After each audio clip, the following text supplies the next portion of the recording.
분들을 생각을 할 때 또 든든한 그런 마음이 듭니다. 그래서 오늘 저는 이제 경남 지역, 부산 지역 1000만 인구를 대상으로 크론병과 궤양성 대장염 환자만을 보고 있습니다. 그래서 이제 오늘 저와 같은 시간을 보내면서 치료에 조금이라도 도움이 됐으면 저는 그런 마음을 갖고 있습니다. 진행을 하겠습니다. 결론부터 말씀을 드리겠습니다. 면역 억제 누명 벗기기가 오늘 제목인데, 면역 억제라는 것은 결국 면역 억제제를 이야기를 할 것 같습니다. 이상적으로는 이러한 면역 억제제는 비정상적인 면역을 정상 면역화 시키는 것이라고 볼 수가 있습니다. 그런데 용어가 맞지가 않죠. 면역 억제를 시켜서 어떻게 정상 면역화 시키는가. 사실을 말을 풀어서 이야기를 하면은 특정 면역을 일부 또는 전체적인 특정 면역을 일부 또는 억제 또는 조절을 해서 전체 면역을 증강 또는 정상화시키는 작용이 면역 억제제의 작용입니다. 그래서 염증성 장질환의 약물 치료에서 면역 억제제의 명예를 회복시켜 드려야 할 시간인 것 같습니다. 그러나 면역 억제제는 유죄입니다. 왜 그러냐? 실제 그 용어 자체가 일반인들에게는 좀 더 섬세하지 못하고 정확히 엄밀히 말하면 정확하지 않다고 볼 수 있습니다. 다시 말해서 면역 억제제는 면역 조절제라고 볼 수가 있습니다. 여러분들 25년 전에 나온 A Few Good Men 영화 아시는 분은 아실 수 있을 겁니다. 제가 오늘 변론을 통해서 데미모어와 함께 면역 억제제의 누명을 벗기도록 하겠습니다. 과거의 잘못된 개념은 수감시키기 위해서 제가 15분 동안 150장의 슬라이드를 돌려서 발표를 할 때에 여러분들은 배심원이 되어주시고 의료진들은 재판관이 되어주시길 바랍니다. 오늘은 구체적인 이야기를 하고자 하는 게 아니라 개념에 대한 이야기를 합니다. 두 증례를 먼저 보여주고 끝날 때 다시 말씀드리겠습니다. 19세 남자 환자고 2년 전부터 반복적인 항문주의 누공이 있다가 1개월 전에 복부 불편감이 생겨서 내시경을 하였습니다. 항문 주변에 궤양과 누공이 있었고 소장 끝부위에 염증과 소장과 대장 이어지는 부위에 궤양이 있었습니다. 대장에도 염증이 있었고 크론병으로 진단받고 면역 억제제 대표적인 아자시오프린을 하루 2알, 즉 100mg씩 복용하였습니다. 40세 여자 환자고 1년 전부터 혈변이 있었는데 치질인 줄 알고 보내다가 1주 전부터 증상이 악화돼서 방문하여 내시경을 시행하였고 대장 전반적으로 부종과 궤양, 삼출물, 출혈이 보이고 궤양성 대장염으로 진단받고 면역 억제제인 아자시오프린을 3일에 4분의 1적, 즉 하루에 4mg 정도를 복용하였습니다. 염증성 장질환이라는 건 우리가 갖고 있는 그 염증성 장질환이란 무엇인가 한번 생각해 보는 시간 갖도록 하겠습니다. 여기에서 시작하는 염증, 그걸 한자로 풀이하면 불꽃염의 증세증입니다. 그래서 염증은 이렇게 불과 같은 것이라 이렇게 할 수가 있겠습니다. 발가락, 즉 발톱이 살을 쭉 누르면 내향성 발톱이 아마도 살을 찍고 그쪽으로 균이 들어간 것 같습니다. 이럴 때 염증이 생긴다 하죠. 그래서 부종, 염증의 특징은 발적, 통증, 열, 가려움증, 고름, 진물, 조직 파괴와 기능 상실이 동반된다고 볼 수 있습니다. 잘 못 걷게 되겠죠. 그래서 괴로운 겁니다. 염증은 괴로운 겁니다. 무조건 나쁜 걸까요, 그럼? 자, 그러면 염증을 줄여야겠죠. 염증을 줄였습니다. 염증 억제. 내 마음에 쏙 든다. 우리 마음에 쏙 들죠. 그런데 과연 그럴까요? 염증을 봤을 때 염증이라는 건 생체 조직에 유해한 생물학적, 물리적, 화학적 자극원에 대한 정상적인 생체 보호 반응이 염증입니다. 그래서 이러한 염증이 생기지 않는다면 아마도 여기에서 침투된 균들이 전신으로 들어가서 생명을 위협하는 것은 시간 문제일 것입니다. 그래서 일시적인 염증은 질환이 아닙니다. 특별히 면역 질환이 아닙니다. 그럼 왜 염증성 장질환이라고 하는가? 염증이 좋다는데 염증이 필요하지 않을 때도 지속되기 때문에 염증성 장질환이라고 하고 결과적으로 장 조직의 손상과 기능이 상실되기 때문입니다. 염증성 장질환은 어떻게 생기는가? 모릅니다. 잘 모릅니다. 그런데 우리가 이 파란색이 하늘색이 장벽이라고 생각하고 이 살색이 장관 아니라고 음식물이 통과하는 장관 아니라고 생각을 해보십시다. 그러면 이쪽으로 음식물이 소화되고 있는 음식물이 지나가고 있겠죠.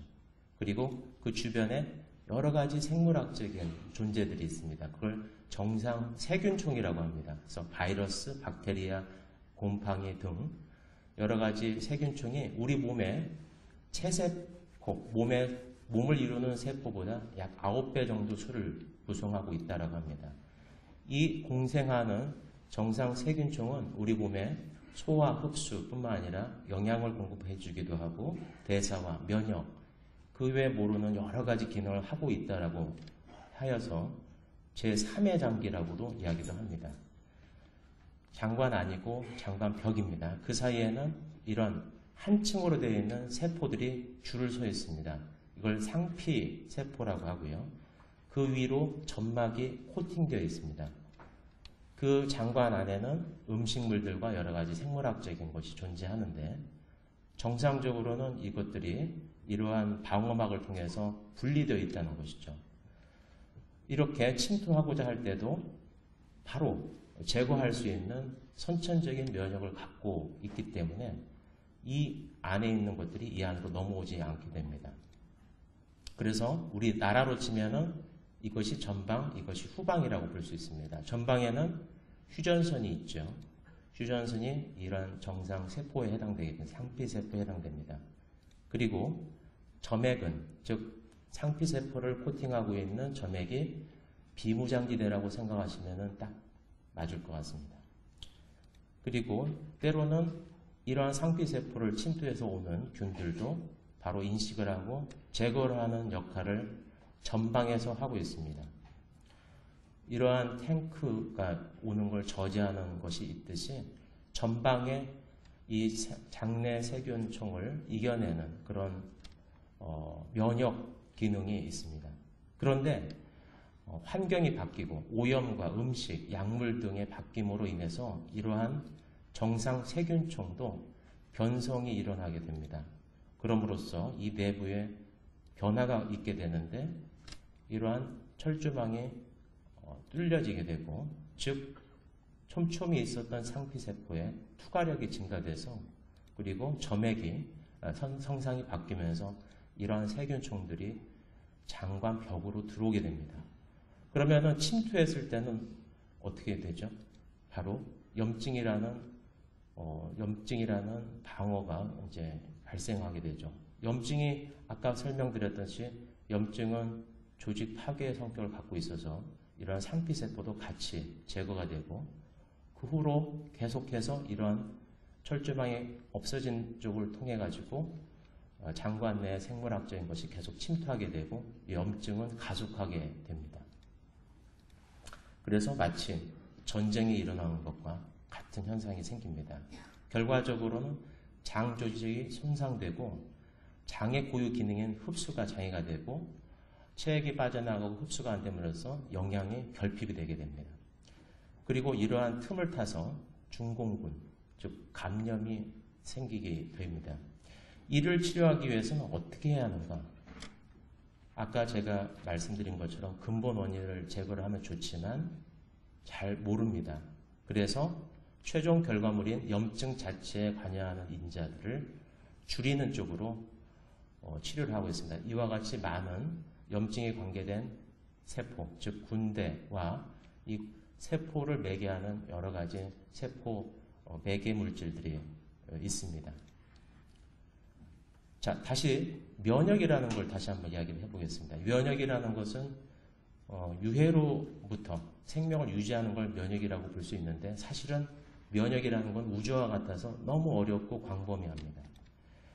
적절하게 자동 조절되는 염증을 통해서 정상 면역을 이루게 됩니다. 즉 면역의 가장 중요한 부분 중에 하나가 염증입니다.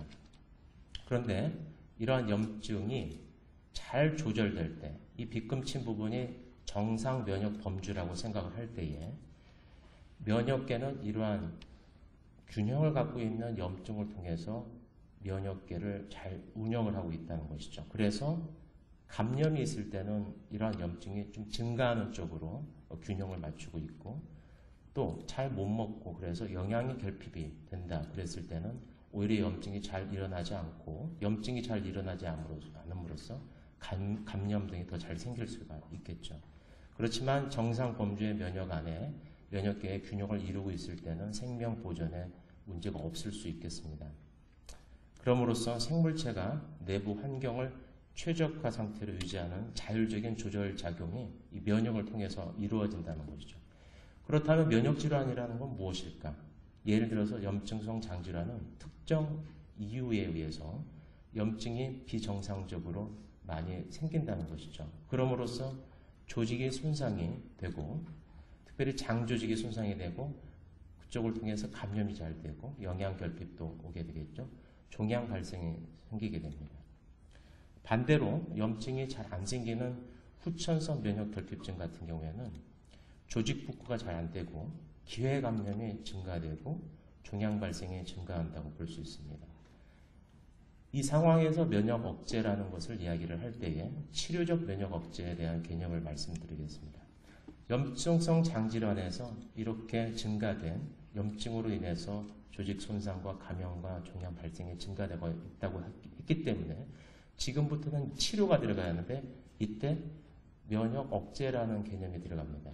그래서 이상적으로는 이런 면역 억제 치료는 염증성 장질환에서 염증의 균형을 맞춰주는 정상적으로 맞춰주고자 하는 노력이 이런 면역 억제가 될 수 있습니다. 그럼으로써 조직 손상을 줄이고 감염을 줄이고 종양 발생을 줄일 수 있다는 것이죠.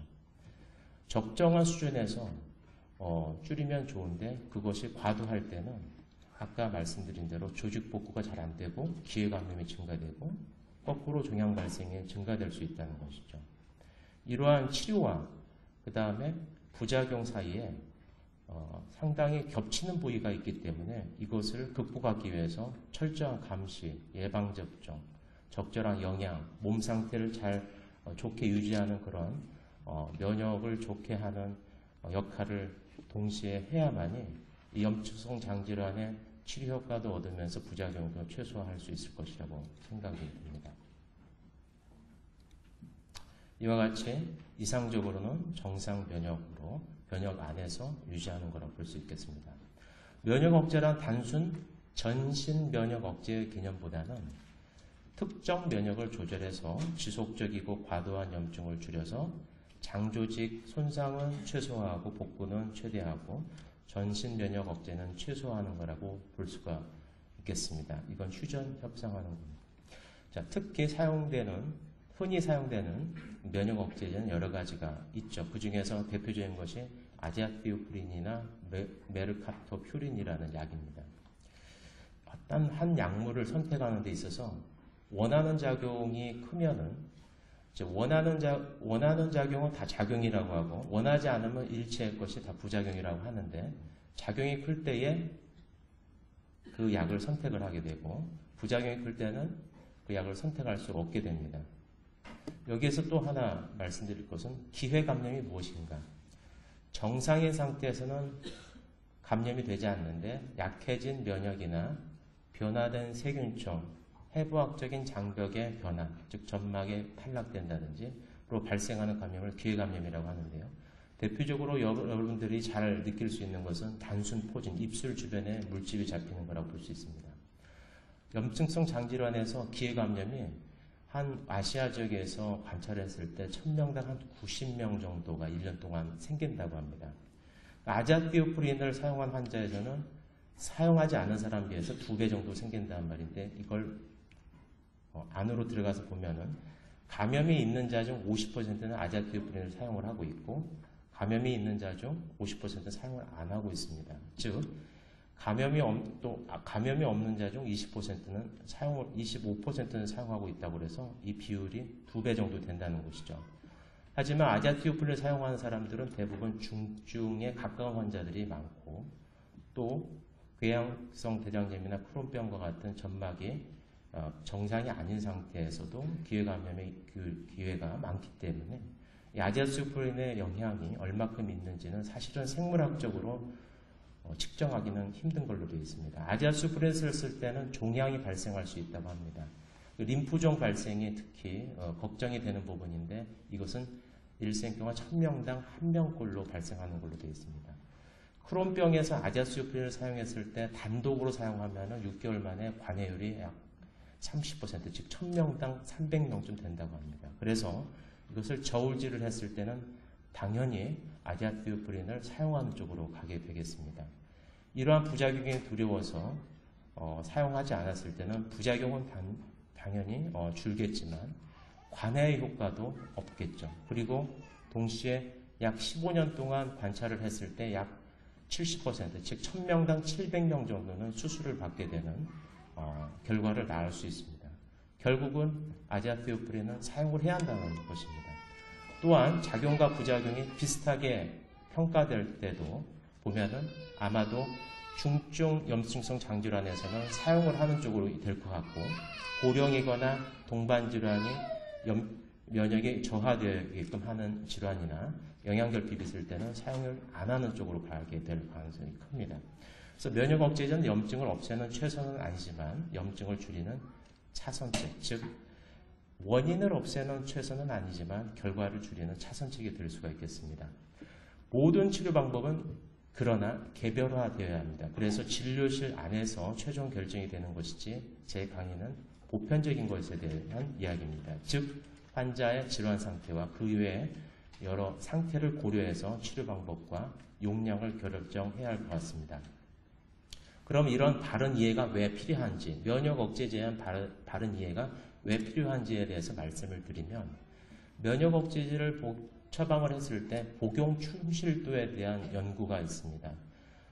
1000명 중에 700명이 100%를 잘 채우지 못한다는 겁니다. 그 중에 40%는 모르고 어디 외출 가서가 아니라 자발적으로 면역 억제제를 잘 사용하지 않는다는 겁니다. 그 배경을 보니까 1000명 중에 800명은 약물에 대한 면역 억제제에 대한 장기 부작용을 걱정하고 있었고 600명은 약물 의존을 걱정을 하고 있었습니다. 그런데 걱정하는 것까지는 좋은데 그것에 의해서 약물을 복용하지 않았을 때는 큰 재발률을 보인다는 것입니다. 그래서 약물에 대한 바른 인식이 필요하다는 겁니다. 처음에 말씀드렸던 크론병에 아자티오프린을 썼던 그 환자는 지난주에 내시경을 하면서 얻은 결과인데 이렇게 점막이 치유가 되는 모습을 보여서 더 이상 또는 최소한으로 장관 내에 있는 세균이나 바이러스들이 장관벽으로 들어오지 못한다라는 것을 보여주고 있고 이 환자도 마찬가지로 아자티오프린 4분의 1정을 3일에 한 번 복용함으로써 점막 치유에 이른 것을 볼 수가 있었습니다. 마치 염증에 의한 이렇게 파괴된 그런 모습이 잘 정돈된 것과 비슷합니다. 요약을 드리면 염증성 장질환은 면역이라는 테두리에 있어서 균형을 맞춰야 할 염증의 균형이 깨져 있는 상태라고 볼 수 있고 그럼으로써 조직 손상과 감염과 종양 발생이 증가하는 질환이라고 볼 수 있고 치료의 궁극적인 것은 면역을 조절하는, 억제하는 부분이라고 볼 수 있습니다. 이것을 잘 맞추기 위해서는 그 외에 다른 감시를 통한 적절한 조치가 추가로 필요하고 그럼으로써 이상적으로 좀 더 이상적으로 정상 면역 쪽으로 맞춰주는 것이 면역 억제제의 역할이라고 볼 수가 있겠습니다. 그럼으로써 제가 오늘 말씀드린 대로 면역 억제제는 명예로운 액션이라고 작용이라고 볼 수가 있고 이것에 대한 바른 인식 그럼으로써 복용을 충실히 함으로써 장기적인 예후의 향상을 기대해 볼 수 있겠습니다. 그런데 데미 무어는 어떤 역할을 했는지 이 강의 때 잘 모르겠습니다. 감사합니다.